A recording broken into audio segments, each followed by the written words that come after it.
Amazon Web Services, raksasa teknologi asal Amerika Serikat, menyiapkan pusat data senilai 4,4 miliar US dollar untuk memperluas infrastruktur komputasi awan di kawasan Asia Pasifik.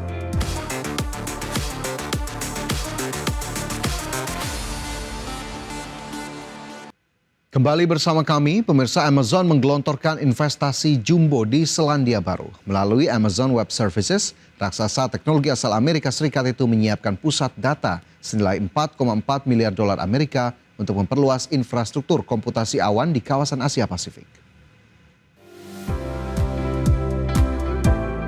Amazon Web Services, raksasa teknologi asal Amerika Serikat, menyiapkan pusat data senilai 4,4 miliar US dollar untuk memperluas infrastruktur komputasi awan di kawasan Asia Pasifik.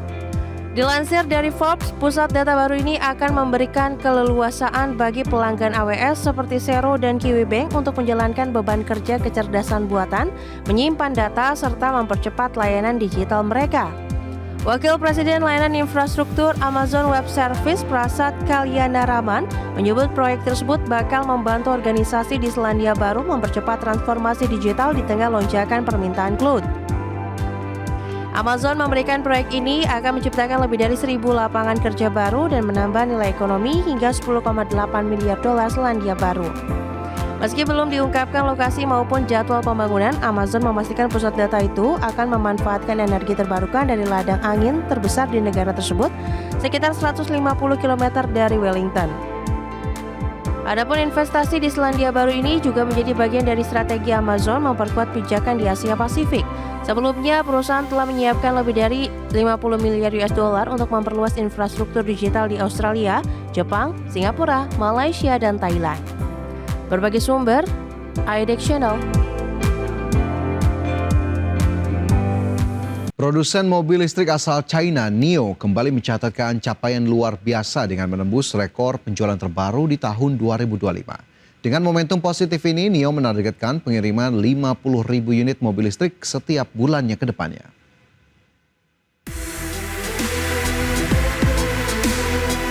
NIO berhasil memecahkan rekor dengan penjualan mobil listrik yang terus meningkat signifikan sepanjang tahun 2025. Pada bulan-bulan terakhir, angka pengiriman menunjukkan tren positif yang mendapatkan NIO sebagai salah satu pemain kunci di pasar kendaraan listrik global. Keberhasilan ini didukung oleh peluncuran model-model terbaru dan ekspansi pasar yang agresif terutama di China. Target selanjutnya yang diusung NIO adalah mencapai pengiriman sebanyak 50.000 unit mobil listrik setiap bulannya. Peningkatan kapasitas produksi dan efisiensi rantai pasok menjadi fokus utama perusahaan untuk memenuhi target ambisius ini. Langkah ini juga sejalan dengan tren global yang semakin mengutamakan kendaraan ramah lingkungan dan teknologi mutakhir dalam otomotif. NIO juga terus mengembangkan inovasi teknologi termasuk baterai, sistem pengisian daya, serta fitur kendaraan pintar untuk meningkatkan daya saing produknya. Komitmen terhadap keberlanjutan dan kualitas membuat NIO semakin dipercaya oleh konsumen di berbagai negara. Ambisi NIO tidak hanya mendominasi pasar domestik, tetapi juga merambah ke pasar internasional untuk memperkuat posisi sebagai merek mobil listrik global. Sebagai sumber untuk IDX Channel. Masih bersama kami di Prime Market Highlights, pemirsa. Amerika Serikat kembali mengetatkan pembatasan teknologi ke China. Kali ini izin Taiwan Semiconductor Manufacturing Company atau TSMC untuk mengirim teknologi canggih dari Amerika Serikat ke China resmi dicabut.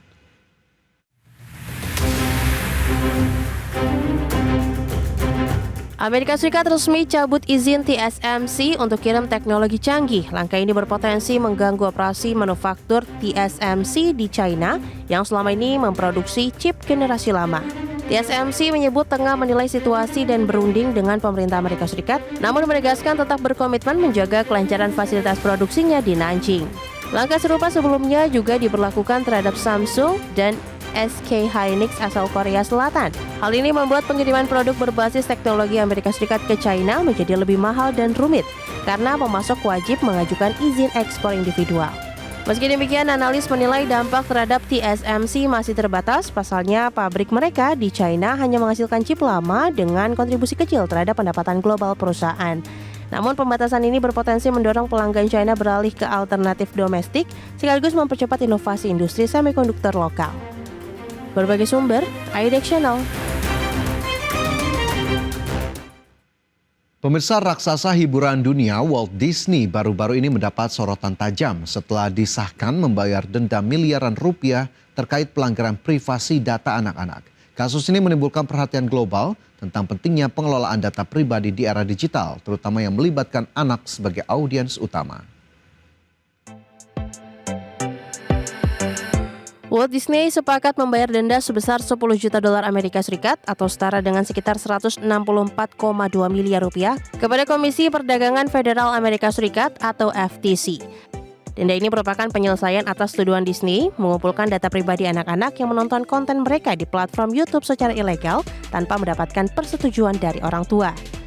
FTC menegaskan bahwa Disney tidak menandai beberapa video yang ditujukan untuk anak-anak sebagai konten anak sehingga menyebabkan pengumpulan data penonton di bawah usia 13 tahun dapat digunakan untuk iklan bertarget.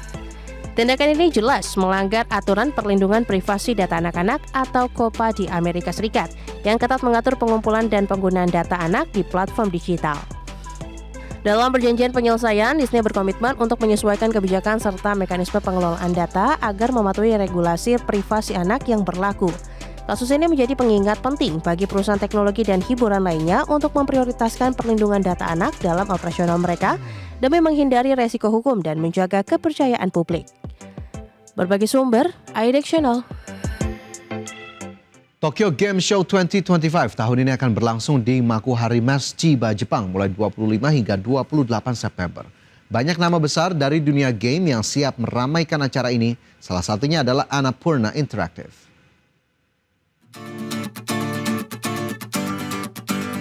Annapurna Interactive dikenal sebagai publisher game indie ternama resmi mengumumkan partisipasinya di Tokyo Game Show 2025. Kehadiran mereka menambah daftar panjang perusahaan besar seperti Sony dan Bandai Namco yang akan menampilkan karya terbarunya di pameran game terbesar Asia ini. Annapurna Interactive berkomitmen memperkenalkan game-game inovatif yang memikat penggemar di seluruh dunia.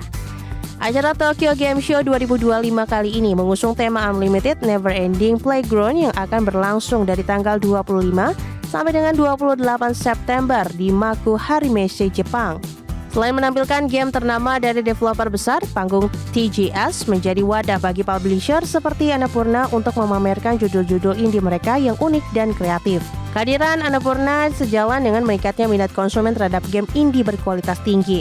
Annapurna Interactive dijadwalkan akan menampilkan game-game terbaru mereka dalam berbagai sesi demo serta berbagai acara menarik lainnya di booth mereka.